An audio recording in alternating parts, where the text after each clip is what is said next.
Magandang buhay sa lahat mga kabugis, mga kawaw. Tayo ngayon magta-transplant ng itong aking first ever obra na grafted bougainvillea, no? Ibang variety, no?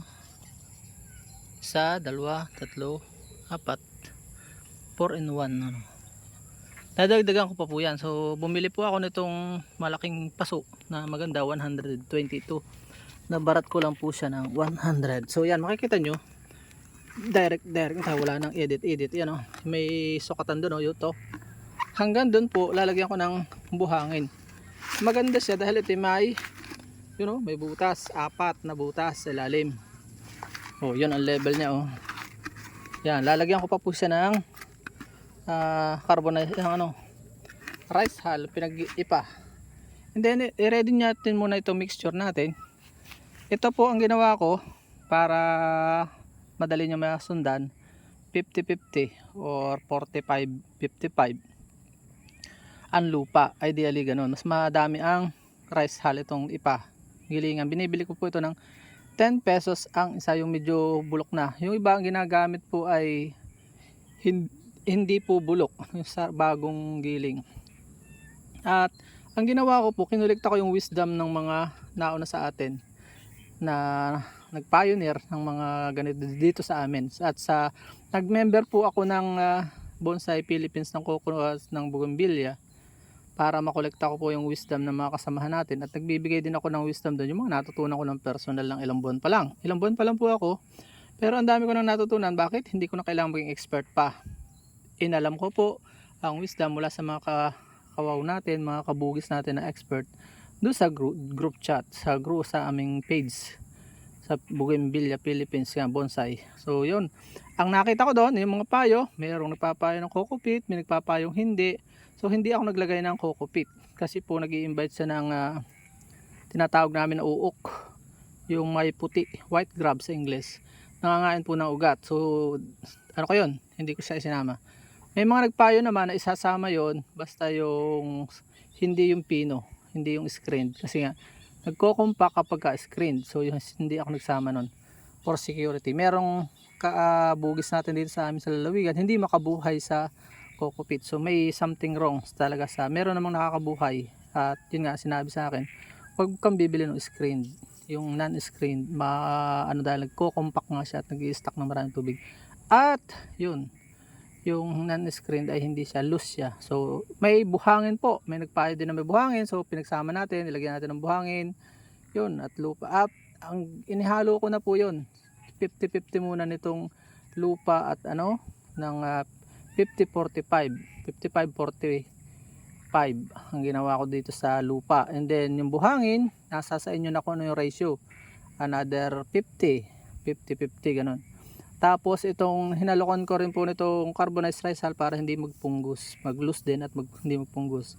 Nasa sa inyo na, nasa 20% noon. So 30% naman ang tawag dito ng buhangin, 30, another 50, i-add mo yun ng half dito. So ganun lang yung pagmi-mix. Feel free pong gawin ang gusto ng mixture. So wala na ng paligoy-ligoy at ilalagay lang naman ito dito, tataktak yon. Ito po ay orange glow. Maganda siyang rootstock, so dadagdagan ko pa siya later on dito ng ibang variety.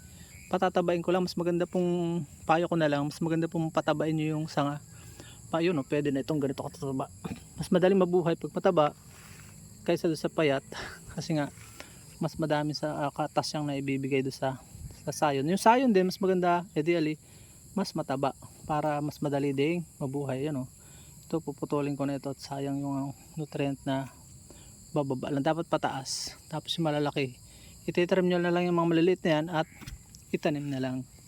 Hope may natutunan po. So tataktak ko na lang po ito dito at yan, let's go na. Dadagdagan ko pa po ito ng mga 2 inches na ito para siguradong ang tubig ay lagos-los, kasi po ang bougainvillea sensitive sa tubig, sa flooding. Dapat hindi siya nag-i-stack ng tubig. Then yan na. So pwede na siyang lagyan ng, ilipat na ito. Susukatin muna po natin kung gaano kahaba. So yun, sakto lang. Lalagyan ko lang ng konting lupa na mixture, mga uno, then papatong ko na doon. Yan, para may ano pa tayo space ng pagdadagdag ng abono. So yan o, lalagay ko na itong yan ko, bumbu, kita nyo oh. Tingnan nyo mga kawaw oh. Ay, buong buo na. Ay, yan ugat labas na. So hindi na siya mag healthy na manatili pang yan oh.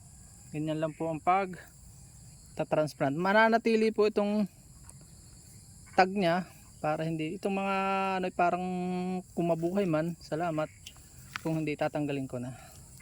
Ito yung first ever kong tag dito. Yan oh.